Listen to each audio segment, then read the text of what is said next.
And ladies and gentlemen, welcome again back for another special SWBL presentation, the Captain's Interviews. And it is my pleasure to be joined by Mr. Chris Meador, captain of the once named Phillies, now the SWBL Twins.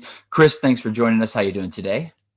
Doing great, Sam. How are you doing? I'm doing good. You are our eighth captain interview out of the 9 teams. And, first let's kind of talk about the history of, the Phillies and the Twins. You guys have 2 championships since 2016, have made the playoffs in every single year since. You have, since your time being in the SWBL as just the Phillies/Twins, you guys have the second best overall winning percentage when you include playoffs and regular season. What do you attest your guys' success to the past, since 2016? What do you attest all of your success to? We got a good team. We got a good, close team. I think it's important that we know that if we lose, it's not the end of the world. It's not the end of anything. It's just unfortunate events. But I think knowing that, everything's going to be fine, even if we lose, makes it easier, makes it more fun. Sure. Obviously, it's easier to say that after you win some championships. It takes a lot of the pressure off, but I feel like that's where our mindset is every year. And so really everything we do is extra is great, but and speaking of championships, Chris, you are tied with Brett Spencer for the most championships in the SWBL career, in an SWBL career. You both have 5, and Brett won with the amazing run with the Expos last year. And you guys went 6-4 in the regular season. Your lowest actually since joining kind of this new team. You've always gone 7-3 or 8-2 since the Phillies back in 2016, but your lowest regular season record. You got into the playoffs as the number 3 seed, and you never would have had to have faced the Expos in the championship until you got to the championship. You watched that championship game. The Brewers really struggled. I know you guys struggled against Jimmy the time you faced him during the regular season and lost, but do you think you would have got a little bit of vengeance and maybe you would have been at 6 and Brett would have been at 4 if roles were reversed and you guys would have beat the Brewers in the semis?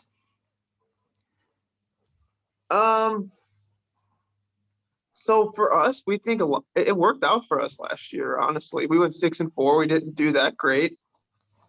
And I mean, we got a bye. And we played the Brewers to go to the championship. So you can't really, Brewers are great. Obviously, they beat us. Yeah. But we'll take that every year going into the season, winning 1 game against anybody to go to the championship. So we were in position really. Will we have beat him again? I don't know, man. Sometimes when he throws that thing, you got to start swinging every time. Yeah, it's different every time. You have no idea where it's going. Yeah, and you'll wonder if maybe people are going to start getting used to it, or if even Jimmy himself is not even used to it. Depending on where he does, you never know where it's going to go. So you never know if he can find that again. Yeah. And it could be that the Expos had everything going right in that one time. And you yourself know a lot about, getting streaky at the end. You had in those past Rays teams that you guys got hot at the right time. And it was so interesting. The Expos were 3-4 heading into their last 3 games of the season. And they had left the Twins, the Rockies, and the Braves. And the Braves, the combo between the Royals and the A's last year. And in my mind, you would have had those 3 games in the schedule. They probably would be 3-7 in my mind. There's no way I would have thought they would have won those 3. And then again, win 3 more back to back to back in the playoffs. It was an amazing run by them for sure. And I know you guys struggled against Jimmy on your game against them, but it's going to be exciting to see how the tables turn coming up. But let's break down your roster and talk about, again, the same 5 guys coming back from your 6-4 finish last year. You have Corey McCarthy, Will Rath, Ed Lodonin, and back-to-back MVP Spencer Bogad, along with yourself at the helm. And, Talk about your team. Talk about, are we expecting the same lineup? I know you guys have 5 players. The question always going into Twins camp is, are they batting 4 or 5? Are they going to mix it up? And also your rotation has some questions this year. Edlow stepped up on the mound last year in 2020 and proved he is a viable candidate to get some number 2 starts after your ace Will. But what's going to be your rotation and lineup heading into season 19? We'll probably go with the same lineup as we always do. Edlow's always very liberal with his at bats. He wants Will to get some at bats. So we usually find some games for Will, but Edlow doesn't want to play all 10 games. As far as pitching, I feel like there's a couple people in the league, like every year, they're going to be good pitchers. But I think with variance, if you just throw random angles, like people that have never thrown before, just tell them to go throw strikes. I think you'd be surprised get a full year of, still surprising people. Yeah. So I think that's what we got with Edlow. So we'll see if it can happen again. He just throws from a peculiar arm angle. So That is true. It worked last year. So Yeah, and even the year before that, he pitched a pitching win against the Royals the year before that too. So I remember that. Yeah, he's found some success on the mound as of late. So it'll be interesting to see how you and your team handle all the pitching going on. You got 3 viable pitchers for your team, and then obviously great fielders behind them with you and Corey McCarthy. And Corey is somebody that has kind of burst onto the SWBL scene the past 2 years after he is the only person in our league history to win the National Rookie of the Year title. That award was almost won by Ty Butler back in 2013, but Flackney was that same year for HRL. So Flackney got the honor, but Corey McCarthy was our first ever National Rookie of the Year. And then he followed it up with an even better sophomore season and had great, some great fielding in right field for you guys. Are you and Corey going to be handling the outfield duties behind your 3 pitchers? Yeah. Unless something happens. Yeah. And, obviously you've seen the preseason awards come out, and many, many years in a row, you have been pre-ranked to always be number 1 in the Platinum Hands Award. Do you let it faze you that this year BK was above you in the preseason awards? No, I mean, he won last year, so I'd probably say he deserves it. So you're only as good as, your last ground ball. So True. Game on. It's going to be interesting to see who, in your opinion, I'll just ask you the question, who is going to be the first person not named Chris Meador or Brian Kenny to win the Platinum Hands Awards coming up here in the next couple of years? Or is it going to be you 2 all the time? I have not seen anybody that, I don't know, could get hot. Yeah, there's minimum number of attempts. I don't see that. Ty Butler has been one of those players. Ty and John, I guess. Yeah. John Callaway. But you got to be perfect. Yeah, and Ty, having his wrist injury, he doesn't think he's even going to play the field this year. So the whole separation continues, with you and you and BK. And John on the Astros now, he may get a lot more at bats, or a lot more chances, with more at bats coming their way from that team. So who knows? Could be a run, but you got to put your money on you or BK. Seems like every single year. So yeah. Let's break down. Actually, before we do that, one more roster question I have for you. And I've been doing this with all the different teams and put the captain on the spot. Now you have 4 players and they all play, but I want you can include yourself in this, Chris, but I want you to start one of them, bench one of them, and trade one of them. So out of your 4 remaining players on your team, you can only, if you had to start one of them, who would it be over everybody? Who would you bench and who would you trade? No hard feelings to any of them. It's just a fun game, and it's all, just for fun. Start, bench, and trade. Yep. I'd probably start Edlow, because Edlow is the Twins.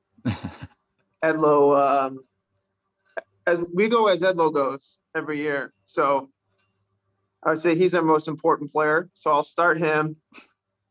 I will bench Will because, his arm is not what it used to be. He's got all kinds of injuries. We don't want that getting worse. And then trade Spencer because his value is at an all-time high. Yeah, there you go. I could probably get a haul. I could probably get a haul for him. I So just mathematically, Spencer would be the ideal trade candidate. You took the same route that Gus took. He wanted to say, what's the best value I can get out of my players? And he actually said he would start me, but then he would also trade me right before the playoffs because apparently I can't win a game in the playoffs. So he said he'd try to trade me for Brett to pitch in the playoffs for him. So yeah, you trade your value that you can get. So I like that. All right. And, we want to thank our newest sponsor to our sponsorship family, Logix. Logix simplifies logistics when you need freight moved with reliability. We want to thank Logix for being our media sponsor this year for SWBL season 19. You can check them out at logixinc.com. We're going to break down our divisions now, Chris, and let's start with your own division. And I don't know if you watched the division draw. Maybe you watched it back. Maybe you didn't watch live, but you watched it back. And, obviously the top three teams, the Expos, the Brewers, and the Royals were all placed into a certain sponsorship. The Expos and the Brewers going to Glendale, Chrysler, Dodge, Jeep, and Ram, and the Ketting Ice Center divisions. And then the Royals being the first tier, being in the Cardinal Blinds divisions. Just looking at those three teams, I know you know the outcome already, but if you could pick out of those three teams, you didn't have success against all three of these teams last year, which one would you have wanted? And I know you did fall to the Cardinal Blinds and the Royals, but would you want to stay in that division or would you have wanted somebody else? Of the Out of Rocky, the first tier team, so the Expos, Brewers, and Royals. Which first tier team? Yeah. Oh, wow. I guess I'd probably take the Royals. That's what I would probably prefer. We don't do well against the Brewers for whatever reason. We do really well against some teams, and the Brewers are not one of them historically. So I guess probably the Royals, just because Expos are I know still the last year we unknown. lost, but there are just bigger games in my head that will always come to the forefront. All right. Yeah. When Yeah. I play the Brewers. And, the SWBL Royals and the SWBL Twins are in the same division this year, the Cardinal Blinds. So you technically did get your wish. And the Royals and Twins have had, a great, series against one another.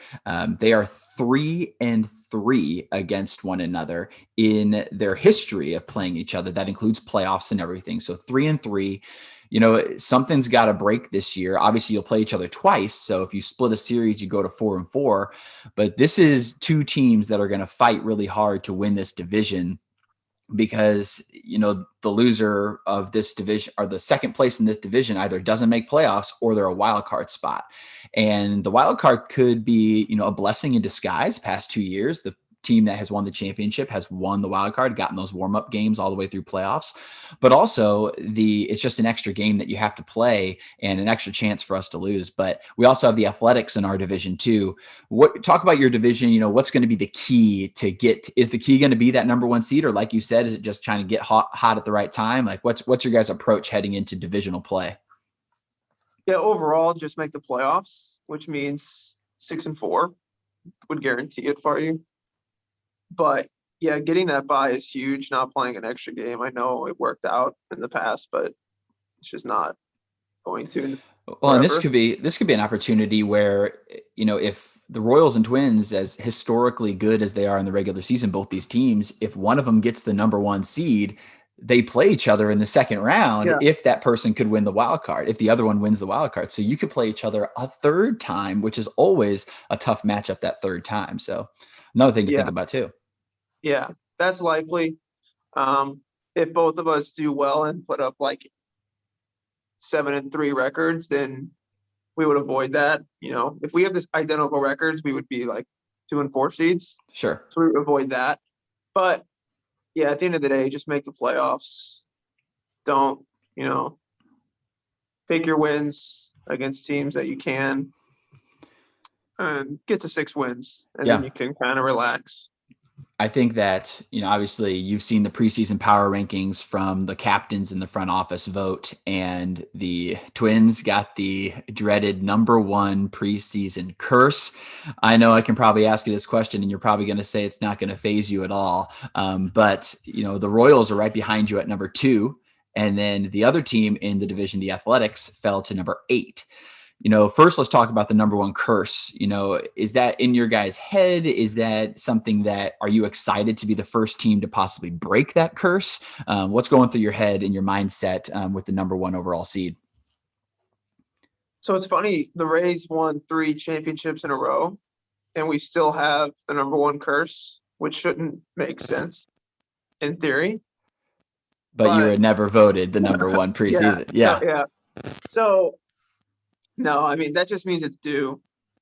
Statistically speaking, that should hit at least 25% of the time. So I mean it's way overdue. So we would gladly take the reins. And break the curse, indeed. I always told people after the preseason rankings came out, I said, if any team could do it, you got to believe this team on paper, the Twins, have one of the best chances too. So I wish you all the best of luck. And talk about the A's real quick. Is it required to go 2-0 against the A's for both the Royals and the Twins? And talk about their roster too. You got some new people, some people you'll be playing with on MOIF, in the new Missouri Wiffle League. You and I are on the same team, and we'll be playing against some guys like Josh Rogers and Jordan Smith. But talk about this roster. Do the A's have a chance to possibly do some shocking of the world, or are they going to be in a rebuilding year that's going to find them in the basement? I mean, of course they have a chance. I mean, they were in the championship like 4 or 5 years ago, not that long ago. So anything can happen. You just need, a couple of good bounces at the right time, the schedule to fall. If you get like 3 decent or easy games early in the season, and you can get to like 4-1. Yeah. That definitely, it makes it easier to bat, makes it easier to pitch. Like when you have 4 wins in the bank. It depends on a lot of things, but I think they have a chance. I think their goal, if they can split both against us and you guys, that would be great. And 6 wins. It's not out of the question that both wild card teams can come from the same division either. Wow. If that would be a bold prediction indeed. If the Athletics, who are predicted to get 8th, and a lot of people think it's going to be that last game of the season. I don't know if you saw it on the schedule, but the last game of the season is Athletics versus Marlins. And there's a lot of people saying that that's going to be the battle of the 0-9 teams looking for their first win in the final game. And No, the A's will win. The A's will I, win some. I actually am really hoping that before that, both those teams have their first win and nobody is over going into Monday, is my hope indeed. So it's going to be interesting to see how the season plays out, especially going into that last game. But let's talk about the other divisions real fast. And I just want you to make a prediction on who do you think is going to win. You can chat about it if you would like, or just give me the prediction. But the Glendale, Chrysler, Dodge, Jeep, and Ram division has one of the more exciting divisions that we got going on. Both of us have purchased our Jeeps, my father too, from Glendale, Chrysler, Dodge, Jeep, and Ram. So thank you to Glendale for coming back this year again as a division sponsor.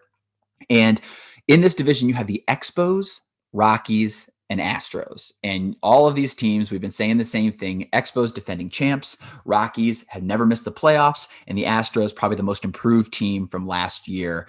What do you got to say? Is there going to be a winner? Is it going to be 2? Are they going to beat up in each other and only one moves on? What's going to happen in the Glendale, Chrysler, Dodge, Jeep, and Ram division? I think they're all going to be 5-5 or 6-4. I like the Astros this year. I think it's their year. And by that, I mean, that would be playoffs. I think that would be a successful season. Yeah. But I think the Astros have been putting together the pieces to make the playoffs, which means still, I think another team from the Rockies and Expos will also make the playoffs. So it's going to that'll be an interesting division. I think it's going to be very close. The Rockies obviously have, the proven track record. Mm-hmm. And I would not be surprised if they came out and went 9-1 and just, buried them. But yeah, I could also see all 3 of those teams winning the division. I mean, the Expos obviously, and the Astros. I think it's their year.